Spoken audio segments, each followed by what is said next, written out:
Good morning साथियों। एक बार फिर से स्वागत है एबल के एजू हब प्लेटफॉर्म के ऊपर। मैं Sonu Kumar, faculty of botany. पता ही होगा हम बात कर रहे हैं अपने एक्टोकार्पस के ऊपर। एक कोष्ठकीय जो चल बीजाणुधानी या उन्हें हम एक कोष्ठकीय बीजाणुधानी के नाम से जानते हैं, उनके ऊपर बातें थी वो कंप्लीट कर ली। अब हम इस लेक्चर में बात करेंगे बहुकोष्ठकीय बीजाणुधानी अलैंगिक जनन का। हम पढ़ रहे हैं अलैंगिक जनन किसका? एक्टोकार्पस का अलैंगिक जनन, यानी एक्टोकार्पस में कायिक जनन है दोस्तों, वो नहीं पाया जाएगा। यहां पर ओनली फॉर क्या पाया जाएगा? बहुकोष्ठकीय लैंगिक जनन होगा और कायिक जनन होगा, जिसमें से लैंगिक जनन और अलैंगिक जनन, अलैंगिक जनन दो प्रकार से होता है। एक होता है एक कोष्ठकीय, दूसरा होता है बहुकोष्ठकीय। तो एक कोष्ठकीय को हमने पिछले लेक्चर में बातें हैं वो कर ली। अब हम बात करते हैं इस लेक्चर में बहुकोष्ठकीय के ऊपर। तो चलिए दोस्तों, बहुकोष्ठकीय होता है वो क्या होगा? बीजाणुधानी होती है ना, बहुकोष्ठकीय के अंदर जो क्या होती है? बीजाणुधानी का निर्माण होगा। जो बीजाणुधानी का निर्माण होगा वो कैसी होगी? दीर्घवर्ताकार भी हो सकती है। यानी कैसी होती है? दीर्घ वर्ताकार स्ट्रक्चर के अंदर भी वो पाई जा सकती है। दीर्घ वर्ताकार के साथ साथ वो शंकुआकार और वृंतहीन भी होती है। वो कैसी होती है? शंकुआकार भी हो सकती है, शंकुआकार भी हो सकती है, और साथ साथ में वो क्या होता है? वृत्तहीन भी पाई जाती है। वो स्ट्रक्चर कैसी हो सकती है? वृत्तहीन भी पाई जाती है। तो हम देख रहे थे कि शंकुआकार वृंतहीन यानी वृत्तहीन ये हो सकती है, और उसके बाद में वो क्या होती है? दीर्घवर्ताकार भी पाई जाती है। ठीक है, तो ये स्ट्रक्चर बनती है बीजाणुधानी की। अब इसके बाद में हम बात करेंगे कि जो उपशाखाएं होती है वो क्या करती है? 6 से 12 कोशिका तंतु में पाई जाती है।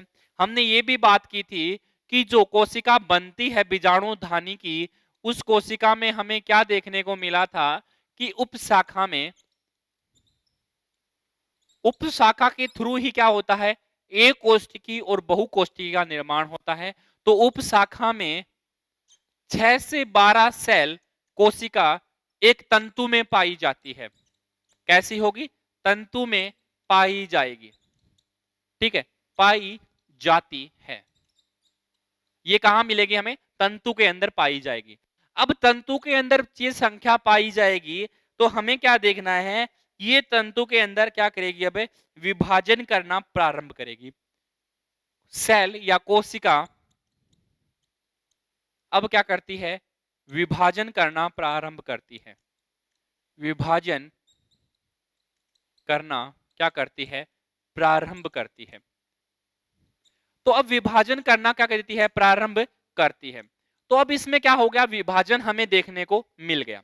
ठीक है, तो विभाजन देखने के बाद में, यानी कोशिका के अंदर विभाजन देखने के बाद में हमें यहां पर क्या देखने को मिलेगा कि अनेक प्रकार की जो प्रत्येक कोशिका है वो क्या करती है? घनाकार आकृति ले लेती है।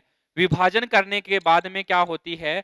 कोशिका कैसी बन जाती है? घनाकार आकृति की बन जाएगी। घनाकार आकृति की बन जाती है। ठीक है, कोशिका होती है वो क्या बन जाती है?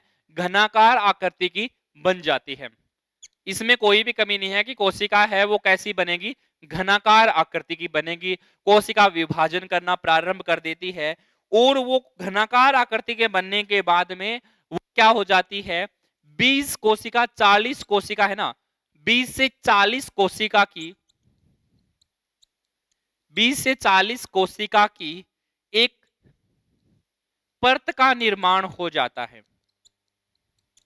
यानी कि 20 से 40 कोशिका है वो आपस में मिलकर क्या करती है? परत का निर्माण करना प्रारंभ कर देती है, यानी परत का निर्माण होता है। ऐसे लिख लीजिए, परत का निर्माण है वो होना प्रारंभ या होता है वहां पर कि 20 से 40 कोशिकाएं हैं वो साथ मिलकर अब क्या काम करेगी? एक कोशिका के परत के रूप में काम करना प्रारंभ कर देगी। ये परत के रूप में जो ये परतें बनी हैं, अब ये कहां पे क्या होगा कि द्विगुणित केंद्रक है वो अब क्या करेगा? समसूत्री विभाजन करना प्रारंभ कर देगा। कि बहुकोष्ठकीय में क्या बनता है? द्विगुणित केंद्रक होता ही होता है। तो यहां पर क्या करेगा, द्विगुणित केंद्रक, जो यहाँ का द्विगुणित केंद्रक है, जो 20 से 40 कोशिका बनी है, इस 20 से 40 कोशिका का जो द्विगुणित केंद्रक अब क्या करेगा, समसूत्री विभाजन करना प्रारंभ कर देगा। यानी क्या करेगा, समसूत्री विभाजन करना प्रारंभ करेगा। अब क्या हुआ, समसूत्री विभाजन प्रारंभ हो गया। 20 से एक घनाकार कोशिका यानी 6 से 12 सेल की एक लेयर बनी, उससे 20 से 40 कोशिका का निर्माण हो गया। निर्माण होने के बाद में वहां पर एक द्विगुणित केंद्रक पाया जाता है, जो समसूत्री विभाजन करना प्रारंभ कर देता है। और प्रत्येक कोशिका है वो क्या करती है, एक द्विगुणित केंद्रक का निर्माण कर लेती है।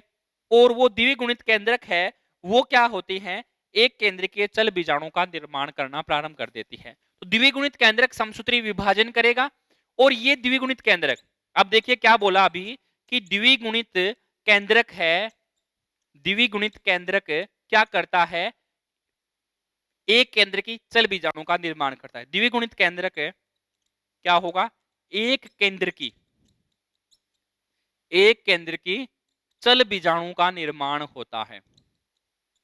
एक केंद्र की चल बीजाणु का निर्माण होगा। तो यहां पर क्या देखने को मिला है कि जो बहुकोष्ठकीय होता है ना, हमने पढ़ा पिछले लेक्चर में एक कोष्ठकीय, तो जहां पर बाहर की तरफ जो उपशाखा निकली थी वो एक कोष्ठक का निर्माण कर रही थी, एक ही सेल थी। लेकिन अब क्या होगा, वहां पर बहुत सारी कोशिकाएं साथ में मिलकर काम करेगी, यानी बहुत सारी कोशिकाएं हैं वो साथ में मिलकर काम करेगी। तो वहां के क्या हो जाएगा, एक लंबी तंतुनुमा स्ट्रक्चर बन जाएगी बाहर की तरफ। और वो तंतुनुमा स्ट्रक्चर है वो अब क्या करेगी, अब आगे 6 से 12 कोशिका उसमें पाई जाएगी। अब वो क्या करेगी, कोशिका आगे समसूत्री विभाजन करना प्रारंभ करेगी और वो 20 से 40 कोशिका का निर्माण कर देगी। कौन, 6 से 12 कोशिका है, समसूत्री विभाजन से 20 से 40 कोशिका का निर्माण कर देती है। और वो कोशिका आकृति कैसी ले लेती है, घनाकार आकृति ले लेती है। अब घनाकार आकृति का निर्माण हो गया, 20 से 40 कोशिका की एक लेयर बन गई। अब ये क्या करेगा, जो कोशिका बनी है ना उसमें क्या पाया जाता है, हमेशा ही द्विगुणित केंद्रक पाया जाता है। हमने बात की कि जब एक कोशिकीय चल बीजाणु धानी का निर्माण होगा तो वहां पर हमें n प्रकार का यानी अगुणित केंद्रक मिलेगा। लेकिन जब बहुकोशिका का निर्माण होगा तो वहां पर हमें द्विगुणित केंद्रक का निर्माण है वो देखने को मिलता है।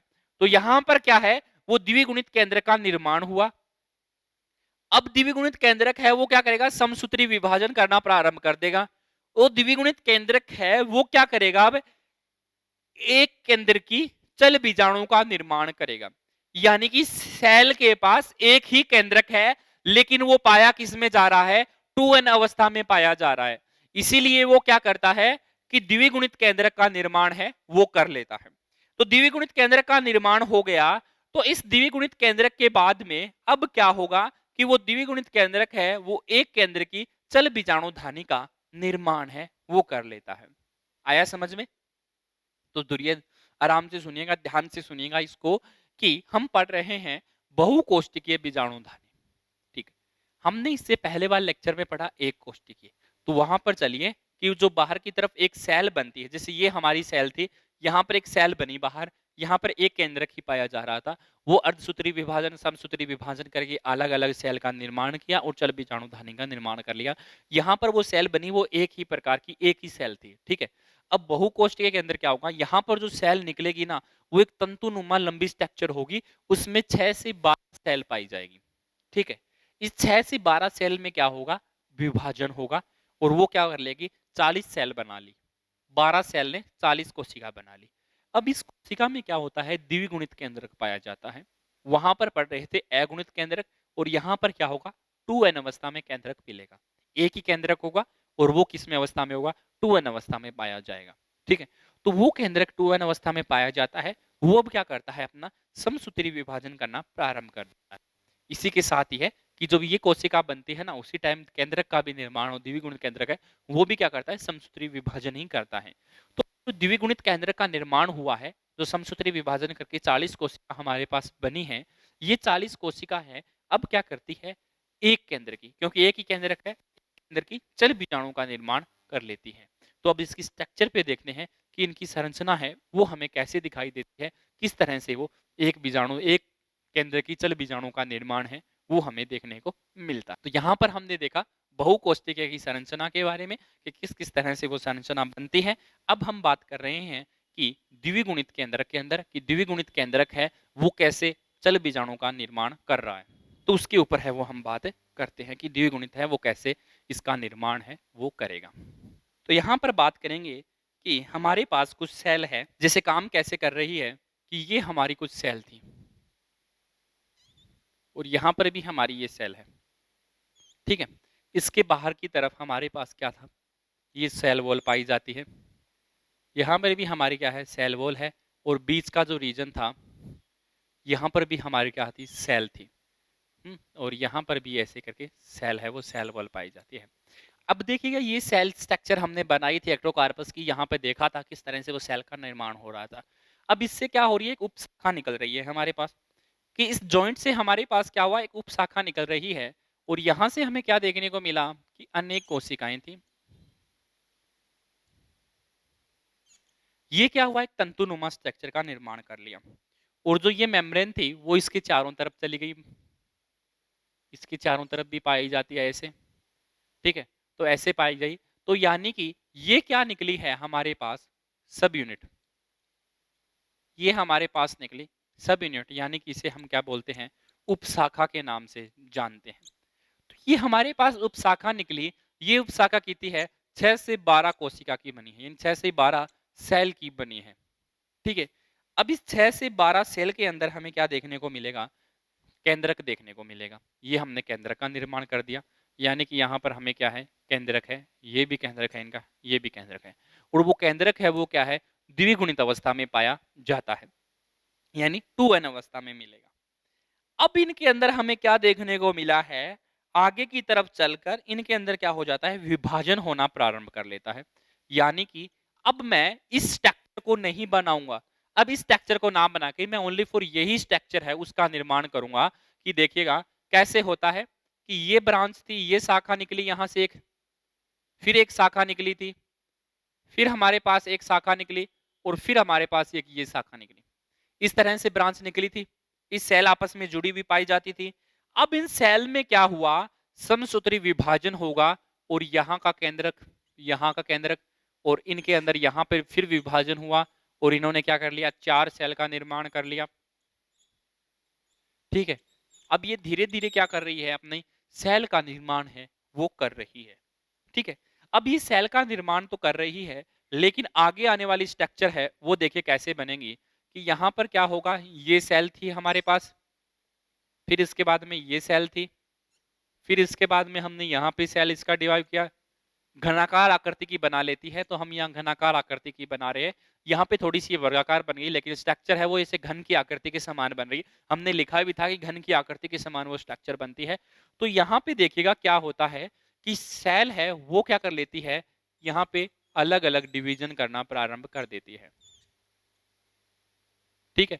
और पर सेल के अंदर क्या होता है, हमारा द्विगुणित केंद्रक है वो पाया जाता है।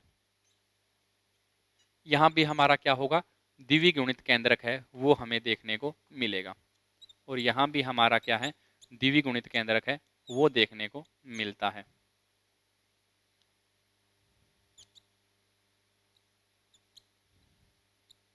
तो यहाँ पर भी हमारा क्या है, द्विगुणित केंद्रक है। इस तरह से क्या हुआ, सभी सेल ने आगे द्विगुणित केंद्रक का निर्माण था, वहां से हमें क्या देखना, यहाँ से 6 से 12 कोशिका थी, तो यहाँ से हमारे पास क्या बनेगी, 40 कोशिका का निर्माण हो गया। 40 से ज्यादा भी होगी लेकिन 40 तो है ही, तो 40 कोशिका का निर्माण है वो कर लिया इसने। अब 40 कोशिका का निर्माण कर लिया, तो अब 40 कोशिका है वो क्या करती है आगे, उस 40 कोशिका ने आगे क्या किया, द्विकेंद्र की था उसके एक केंद्र की कोशिका का निर्माण किया। तो यहां से देखिए इस डायग्राम को हम आगे शिफ्ट करते हैं, यहां पर बनाएंगे कि इनके अंदर हमें कैसी स्ट्रक्चर है वो देखने को मिलेगी। तो हमें है वो अलग अलग प्रकार की जो स्ट्रक्चर देखने को मिल रही थी, उसके अंदर हमें क्या देखने को मिला कि इस तरह की स्ट्रक्चर थी, वो देखिए इस तरह की स्ट्रक्चर थी ना, ये ऐसी थी और यहां पर भी हमें क्या है, ऐसी स्ट्रक्चर देखने को मिली और यहाँ पर जो वॉल है वो अब क्या हो गई, नष्ट हो गई, और एक स्ट्रक्चर है वो सीधी है, इनके ऊपर क्या होता है, सेल वॉल की लेयर पाई जाती है। यहाँ पर डायग्राम को अच्छे से समझ लीजिए, सारा डायग्राम एकदम थ्योरी आपको पूरी तरह से समझ में आ जाएगी। तो यहाँ पर हमने क्या किया, 40 कोशिका का निर्माण कर दिया। तो यहाँ पर अब क्या होता है, उस 40 कोशिकाओं से एक केंद्र की, यानी एक केंद्र की, ओनली एक केंद्रक होगा और चल बीजाणु का निर्माण होता है। वो भी देख लीजिए कैसे होगा। तो इनके अंदर क्या होता है, हमें यहाँ पर क्या देखने को मिलता है, ये चल बीजाणु हमारे पास बना, एक ही सेल के अंदर, मैं तो ऐसे ही बना रहा हूं, और आप देखिएगा कितने जल बीजाणु का निर्माण हो रहा है। यहाँ पे भी हमें क्या देखने को मिलता है, चल बीजाणु का निर्माण है वो देखने को मिल रहा है। यहाँ भी हमें क्या देखने को मिल रहा है, चल बीजाणु का निर्माण है वो हमें देखने को मिल रहा है। तो ऐसे करके हमारे पास जो स्ट्रक्चर बनी है वो कैसी है, चल बीजाणु का निर्माण हो गया। ठीक है, ये सेल और ये सेल है वो क्या कर रही है, अब चल बीजाणु का निर्माण कर रही है, और ये चल बीजाणु जाके क्या हो जाता है, आगे अंकुरित हो जाता है, और अंकुरित होकर ही क्या करता है, नए एक्टोकार्पस का निर्माण है वो करता है। तो हमने इस लेक्चर में बातें की है अपनी कि बहुकोष्ठकीय एक्टोकार्पस के ऊपर बातें कर रहे थे। एक्टोकार्पस के ऊपर बातें कर रहे थे कि सब यूनिट बाहर से निकली। एक कोष्ठकीय में देखा था कि ओनली फॉर यहाँ पे एक ब्रांच निकली हुई थी, आपको याद हो तो लास्ट लेक्चर, वहां पे एक ही ब्रांच थी, लेकिन यहाँ पे देखिए कितनी ब्रांचें निकली है। वो आगे ग्रोथ करती जाएगी, सेल का डिवीजन होगा, और यहाँ पे क्या हो जाएगा, हमारा चल बीजाणु का निर्माण हो जाएगा। ये स्ट्रक्चर यहाँ भी है, इसके पास में यहाँ भी है, और इसके पास में वो सेल है पूरी, यानी शाखा है वो भी यहाँ पे है। तो यानी हमने किया क्या, बहुकोष्ठकीय चल बीजाणु का निर्माण है वो कर लिया। तो इसी एक कोष्ठकीय चल बीजाणु और बहुकोष्ठकीय चल बीजाणु के द्वारा हमारा जो अलैंगिक की प्रोसेस होती है वो हमने कंप्लीट की। अब हम बात करेंगे अपने लैंगिक जनन के ऊपर कि इनका लैंगिक जनन है वो किस तरह का पाया जाता है। तो चलिए दोस्तों साथियों, हम बात करते हैं अलैंगिक जनन के ऊपर, चलते हैं। यहां तक हमने अपना अलैंगिक जनन था उसके ऊपर बातें थी वो कंप्लीट, कि अलैंगिक जनन है वो किस तरह से पाया जाएगा, किस तरह से अपनी मैकेनिज्म को शो करेगा, उसी के आधार पर हमने बातें करनी थी वो कर ले। तो अब हम करेंगे लैंगिक जनन के ऊपर, जहां पे हमें देखना है कि दोनों यानी मेल पार्ट और फीमेल पार्ट का निर्माण है वो कैसे होता है। तो बात करते हैं हम लैंगिक जनन के ऊपर। अलैंगिक के बारे में बातें की, अब हमारा जो टॉपिक है वो है लैंगिक जनन। किसके ऊपर है, लैंगिक जनन के ऊपर, कि लैंगिक जनन है वो कैसा पाया जाता है। तो देखिएगा हमें यहाँ क्या करना है, एक्टोकार्पस की अधिक जातियां हैं वो विषम जालिकता होती है, और उनके अंदर क्या होता है, असंयुग्मन पाया जाता है। कैसे होंगे, यानी कि अलैंगिक जनन होगा, ज्यादातर जातियां, हमें क्या देखने को मिलेगा कि ज्यादातर अधिकाधिक या अत्यधिक जातियां होती है, या ज्यादातर जातियां,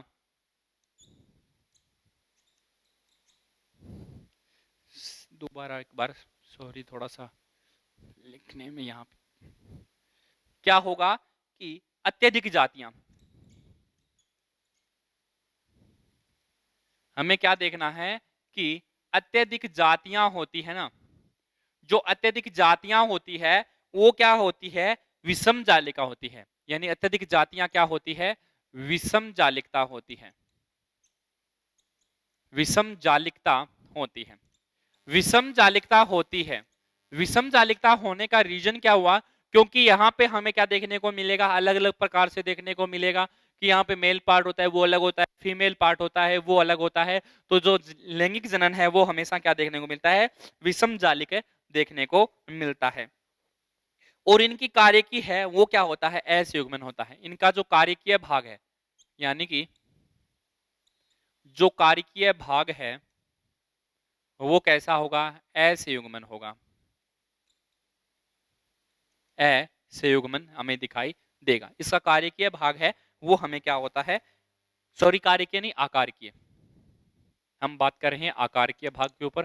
आकारीय भाग यानी बाहर से देखने पर आकारीय भाग होता है वो क्या होता है, असंयुग्मन का पाया जाता है। ठीक है, तो अब हम बात करेंगे इसके अंदर युग्मक का निर्माण है दोस्तों वो कैसे होता है, किस तरह से वो मैकेनिज्म है वो शो होती है।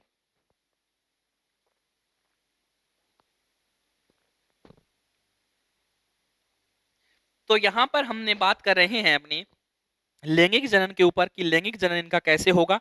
तो पहले चलते हैं युग्मकों का निर्माण करने के लिए कि इनके अंदर युग्मक का निर्माण है वो किस तरह से देखने को मिलेगा। तो देखते हैं युग्मक का निर्माण। पहले देखेंगे युग्मक का निर्माण कैसे होता है। तो बात करते हैं युग्मक का निर्माण यानी युग्मक।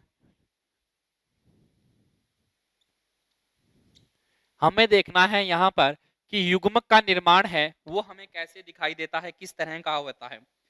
तो युग्मकों का निर्माण यानी जो गेमिट का निर्माण होता है दोस्तों, वो कहां होता है, युग्मक धानियों में होता है। यानी कि हम बात कर रहे हैं युग्मक का निर्माण, जो युग्मक का निर्माण होगा वो कहां होता है, युग्मक धानियों में होता है। ये कहां होगा, युग्मक धानियों में। युग्मक का निर्माण होता है वो कहां पे हमें दिखाई देगा, युग्मक धानियों के अंदर हमें मिलेगा। ठीक है, अब युग्मक धानियों के अंदर हमें क्या होता है, युग्मक का निर्माण होता है और युग्मक धानियां होती है वो क्या होती है, अवृंत या सवृंत होती है। क्या होती है, जो युग्मक धानियां हैं, धानियां वो क्या होती है, अवृंत भी होती है, इसी के साथ साथ ही वो क्या होती है, सवृंत होती है। ठीक है, यानी कि अवृंतीय स्ट्रक्चर भी उसके अंदर पाई जाएगी और साथ में वो क्या होता है, सवृंत भी पाया जाता है। अब देखिए युग्मक का निर्माण है वो भी कहां होता है, उपशाखा के अंदर होगा और अगुणित पादप पर होता है। यानी कि युग्मक का निर्माण यानी युग्मक कहां बनते हैं, उपशाखा पर होता है। उपशाखा पर इसका निर्माण होगा, उपशाखा पर निर्माण होगा और क्या होता है, उपशाखा पर निर्माण होता है और अगुणित पादप पे होता है। अगुणित पादप पे होगा, यानी उपशाखा पर होता है, साथ में क्या होता है, अगुणित पादप के ऊपर इसका निर्माण है वो होता है। अगुणित पादप पे ऊपर इसका निर्माण होता है, उपशाखित के ऊपर ये होगा। ठीक है, उसके बाद में हमें क्या देखना है कि जो युग्मक धानियां होती है ना वो क्या होती है, बहुकोष्ठकीय होती है और बहुकोष्ठ के साथ होने के साथ घनाकार आकृति की भी पाई जाती है। जो क्या होती है, युग्मक धानियां, युग्मक धानियां होती है वो क्या होती है, बहुकोष्ठकीय होती है। युग्मक धानियां क्या होती है, बहुकोष्ठकीय होती है और वो आकृति कैसी रखती है, घनाकार आकृति रखती है, घनाकार आकृति की वो पाई जाती है, घनाकार आकृति की वो क्या होती है, पाई जाती है। यानी हमें यही देखना है कि घनाकार आकृति होगी और साथ साथ में क्या होगा, बहुकोष्ठकीय रीजन या बहुकोष्ठीय रीजन है वो रखेगा। इसके साथ साथ वहां पे घनाकार आकृति हो गई तो क्या होता है, 20 से 40 कोशिकाएं हैं वो विभाजन कर कर वहां पाई जाएंगी। 20 से 40 कोशिका क्या करेगी, अब विभाजन करेगी। कोशिका क्या करती है, विभाजन करती है, विभाजन करके पाई जाती है। ठीक है, 20 से 40 कोशिका है वो क्या करेगी, अब विभाजन करके यहां पर क्या होगी, पाई जाएगी। ठीक है, यहां तक हमने देख ली कि 20 से 40 कोशिका है वो अब क्या करती है, विभाजन करके यहां पाई जाती है। अब ये कोशिका है वो घनाकार आकृति की होती है। अब इस कोशिका के ऊपर क्या होगा, द्विकशाभिक रीजन भी पाया जाएगा। यानी कि यहां पर क्या हो जाएगा, द्विकशाभिक रीजन भी उत्पन्न हो जाएगा। द्विकशाभिक यानी दो फ्लैजिला है वो निर्माण हो गए और यहां पे क्या होता है, ये एक केंद्र की होती है। ये क्या होता है, एक केंद्र की होती है और द्विकशाभिक रीजन पाया जाता है। अब इसका विमोचन होता है ना वो कहां से होता है, ऊपर वाले शीर्ष से होता है। यानी कि युग्मक धानी का विमोचन है, युग्मक धानी का जो निर्माण है युग्मक धानी के शीर्ष पर यानी कि सिरे पर, एक सिरे पर क्या होता है, छिद्र का निर्माण भी होता है।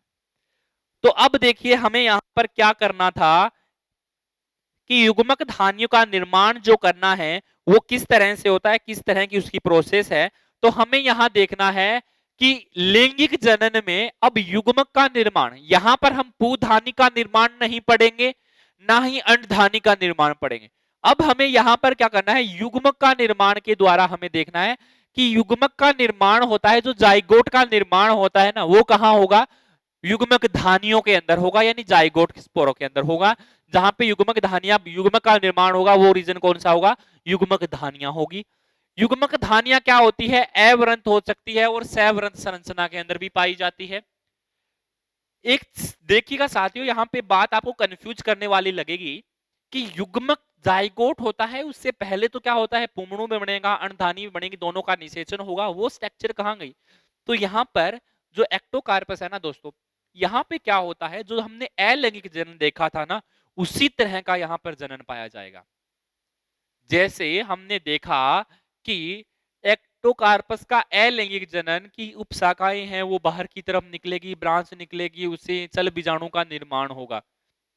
ठीक है, तो यहां पर भी हमें क्या देखने को मिलता है कि युग्मक का निर्माण भी कहां होता है, वो बाहर की तरफ उपशाखाएं होती है ना, वहीं से होगा। तो यहां पे लिखा है कि युग्मक का निर्माण उपशाखा से होता है, वो अगुणित भी होता है, पादप पर ये पाई जाती है। अगुणित जो पादप होगा, एन अवस्था में जो पादप मिलेगा वहां पर हमें मिलेगी। युग्मक धानियां क्या होती है, बहुकोष्ठकीय होती है, यानी अभी हमने बहुकोष्ठकीय के बारे में पढ़ा, उसी तरह से ये घनाकार आकृति की भी पाई जाती है। 20 से 40 कोशिका होती है, और ये 20 से 40 कोशिका क्या होती है, द्विकशाभिक का निर्माण, यानी बाहर की तरफ कशाभिक पाए जाएंगे, और उस कशाभिक का निर्माण करने के बाद में इसमें क्या हो जाएगा, एक केंद्र की होगा, और आगे जाकर जो द्विकशाभिक का निर्माण हुआ है ना दोस्तों, उससे क्या हो जाएगा, आगे युग्मक है वो बाहर की तरफ चले जाएंगे, यानी छिद्र पाया जाएगा। जैसे बहुकोष्ठकीय में पाया जाता था, उसी तरह का रीजन यहाँ पे देखने को मिलेगा, और उस छिद्र के द्वारा चल बीजाणु या फिर जो युग्मक का निर्माण हुआ है, वहां पे चल बीजाणु बोल रहे थे, यहाँ पर हम क्या बोलेंगे, युग्मक धानी है, तो युग्मक का निर्माण हो रहा है, और इस युग्मक के द्वारा वो बीजाणु है, वो युग्मक है, वो बाहर चले जाएंगे, और आगे जाकर अपने अंकुरित अवस्था में आ जाएंगे, और आगे अंकुरित करके नए एक्टोकार्पस का निर्माण है वो कर देंगे। तो साथियों, हमें यहां पे एक स्ट्रक्चर देखनी है, तो देखिएगा कि यहां पर हमें क्या था कि अलग अलग प्रकार के, जैसे कोई नर युग्मक का निर्माण करता है, कोई मादा युग्मक का निर्माण करता है, और वो आपस में जुड़ जाएंगे, जुड़कर क्या करते हैं, हमारे पास अलग अलग प्रकार के निषेचन करेंगे वहां पे, और वो निर्माण करते हैं। तो देखिएगा, हम स्ट्रक्चर का निर्माण करते हैं युग्मक के अंदर, कि युग्मक का निर्माण है वो हमें कैसे दिखाई देगा। तो युग्मक का निर्माण की बात कर रहे हैं दोस्तों हम यहाँ पर, और युग्मक की निर्माण और निषेचन की बात ही साथ में कर लेंगे, ताकि हमें कोई भी आगे का जो दूसरा भाग है निषेचन, उसको नेक्स्ट लेक्चर में ना करना पड़े। क्योंकि अब हमें यहाँ पर देखना है कि युग्मक का निर्माण कैसे हो रहा है। तो युग्मक का निर्माण की बात करें, तो युग्मक के निर्माण में हमें यही बात देखनी है, जैसे क्या हुआ था पहले हमारे पास क्या बनती है, युग्मक धानी का निर्माण होता है। ठीक है, अब ये युग्मक धानी का निर्माण कैसे होता है वो भी देख लीजिएगा, कि यहां पे फर्स्ट नाम लिख रहा हूं मैं, इस ग्राफ के थ्रू चलेंगे तभी हम समझें कि पादप पर क्या होती है, पादप पर उपशाखा का निर्माण होता है। अब मैं इतना ही लिखूंगा, उपशाखा। अब हमें क्या देखने को मिला, पादप पर क्या हुआ, हमारे उपशाखा बनी। ठीक है, अब ये पादप उपशाखा का निर्माण हुआ, तो ये उपशाखा कितनी की है, 20 से 40 कोशिका की। अब देखिए, ये जो पादप पर उपशाखा का निर्माण हुआ, उपशाखा 20 से 40 कोशिका की पाई जाती है, और ये क्या होती है, जो ये 40 प्रकार की कोशिका पाई जाती है, वो क्या होती है, बहुकोष्ठीय होगी, बहुकोष्ठीय होती है, और साथ साथ में क्या होती है, द्विगुणित होती है। ठीक है, अब बहुकोष्ठीय और द्विगुणित होती है। अब हमें क्या देखने को मिलेगा, इस बहुकोष्ठीय और द्विगुणित से आगे क्या होगा, विभाजन प्रारंभ होगा, विभाजन प्रारंभ हुआ। ठीक है, अब विभाजन प्रारंभ हो गया हमारा। अब देखिए, विभाजन हमें देखने को मिला। अब विभाजन प्रारंभ होने के बाद में हमारे पास क्या देखने को मिला, कि ये जो युग्मक धानी का निर्माण हमें देखने को मिला, क्या देखने को मिला, युग्मक धानी का निर्माण देखने को मिला। ठीक है, अब इस युग्मक धानी के अंदर, अब देखिए जो युग्मक धानी का निर्माण हुआ है ना, वहां पर हमें क्या देखने को मिलेगा। ये युग्मक धानी है, वहां पर हमें ये सेल क्या हो जाती है, बहुकोशिकीय और घनाकार आकृति की पाई जाती है। ये क्या हो जाएगी, बहुकोशिकीय होती है, वहां पे लिख दिया हमने, बहुकोष्ठीय होती है, और क्या हो जाती है जो कोशिका है वो बहुकोष्ठीय होती है, साथ साथ में बहुकोष्ठीय के साथ पर क्या हो जाती है, घनाकार आकृति की भी पाई जाती है। बहुकोष्ठीय और घनाकार आकृति की भी ये पाई जाएगी। ठीक है, अब बहुकोष्ठीय और घनाकार आकृति की पाए जाने के कारण अब इनमें क्या हो जाएगा, एक केंद्रक है, यानी कि हम बात करते हैं यहां पर कि एक केंद्रक, एक केंद्रक क्या कर लेगा, द्विकशाभिक, द्विकशाभिक युग्मक का निर्माण कर लेगा। ठीक है, युग्मक का निर्माण कर लेगा। और ये युग्मक का निर्माण कहां होता है, युग्मक का निर्माण कहां होता है, हमें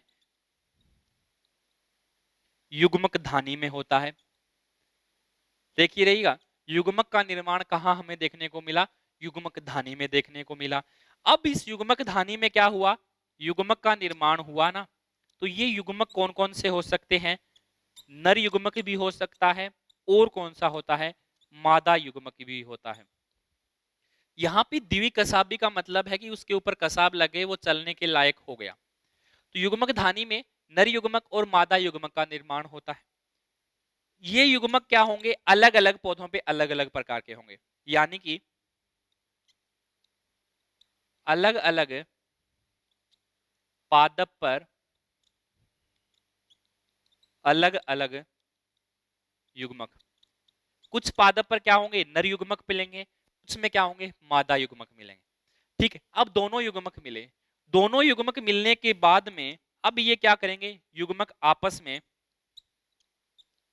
आपस में क्या करेंगे, युग्मक आपस में क्या करते हैं, आपस में निषेचन की प्रोसेस करेंगे, आपस में चिपक जाएंगे या निषेचन हो जाएगा। ये दोनों क्या करेंगे, अलग अलग पादप अलग अलग युग्मक पे पाए जाएंगे, अलग अलग पाए जाने के कारण इन दोनों के मध्य क्या हो जाएगा, निषेचन हो जाएगा। और ये निषेचन होगा तो उससे क्या हो जाएगा, हमारे पास नया एक्टोकार्पस बन जाएगा, एक्टोकार्पस का निर्माण हो जाएगा। यानी कि हमारे पास क्या मिला, नया एक्टोकार्पस मिल गया। तो हमें यहाँ पे यही देखना है कि देखिए युग्मक धानी के अंदर युग्मक का निर्माण होता है, हम युग्मक धानी का निर्माण कर रहे हैं, तो पादप के अंदर क्या होगी, उपशाखा निकलेगी। जैसे हमने अलैंगिक जनन में साथियों बहुकोशिकोष्ठीय के बारे में बातें की थी ना, उसी तरह से बहुकोष्ठीय की संरचना बनी थी, तो वैसी की वैसी संरचना ही लैंगिक जनन के अंदर यहाँ पर हमें देखने को मिलेगी।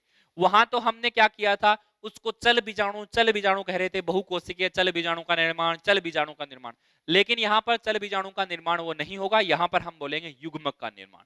ठीक है, तो देखिए पादप के उपशाखा पर क्या होता है, पहले 15 से, इस शाखा के अंदर क्या होता है, पहले 12 से की 30 कोशिका रहती है, 12 से 20 कोशिका रहती है, लेकिन वो आगे की तरफ डिवीजन करके क्या हो जाती है, वो 30 से 40 कोशिका का निर्माण है वो करती है। क्या करती है वो, 30 से 40 कोशिका का निर्माण करती है। उपशाखा में पहले ये होता है, फिर उसके बाद में वो 40 कोशिका मिलती है, यहाँ पर क्या हो जाता है, उसका विभाजन होता है। अब विभाजन के बाद 30 से 40 कोशिका का निर्माण हुआ, ये 30 से 40 कोशिका क्या हो जाती है, बहुकोष्ठीय द्विगुणित अवस्था में पाई जाती है। बहुकोष्ठीय नाम सुनते ही आपको आएगा अलैंगिक जनन का, जैसा का वैसा का डायग्राम हमने यहाँ पे बनाया था, वैसा का वैसा डायग्राम बनेगा। ठीक है ना, तो बहुकोष्ठीय क्या होगा, इनमें विभाजन प्रारंभ होगा, विभाजन प्रारंभ होने के बाद युग्मक धानी बनेगी, यानी ऐसी अवस्था जहां पे विभाजन होना प्रारंभ कर देता है, उस अवस्था को हम क्या बोलते हैं, युग्मक धानी बोलते हैं। युग्मक धानी है वो बहुकोष्ठीय होती है, जो कोशिका होती है वो घनाकार आकृति की जाती है। यही हमने अलैंगिक जनन में बहुकोष्ठिका के अंदर पढ़ा था। तो घनाकार आकृति हो गई, ये घनाकार आकृति क्या करती है, एक केंद्रक, एक केंद्रकीय, यानी क्या करती है, एक केंद्रकीय द्विकशाभिक युग्मक का निर्माण करती है। एक केंद्रकीय, उसमें एक केंद्रक होगा, लेकिन वो किस अवस्था में होगा, द्विगुणित अवस्था में होगा। और द्विकशाभिक, उसके ऊपर क्या होंगे, दो फ्लैजिला पाए जाएंगे, और ये फ्लैजिला है वो आगे क्या करेंगे, युग्मक ध्वनि में निर्माण होंगे और ये युग्मक है वो कैसा होगा, एक पादप पर नर होगा, दूसरे पादप पर क्या होगा, मादा होगा और ये अलग अलग पादप पर पाए जाएंगे और ये पादप पर पाए जाने के दोनों के बीच में क्या होगा, निषेचन होगा, हमारे पास नए एक्टोकार्पस का निर्माण होता है। अब एक चीज देखिएगा कि इनके अंदर अलग अलग युग्मक बनते हैं, वो स्ट्रक्चर कैसे बनती है, तो वो स्ट्रक्चर होती है ना, वो इस तरह की स्ट्रक्चर पाई जाएगी। यहाँ पर हमें कसाबिक देखने को मिलेंगे, यहाँ पर हमें कसाबिक देखने को मिलेंगे। मान लीजिए ये नर युग्मक है, ठीक है, तो इसी तरह का ही क्या होगा, इसके सामने आएगा और इसी ये कौन सा होगा, यहाँ कसाबिक होंगे और ये युग्मक कौन सा है, हमारा मादा युग्मक है।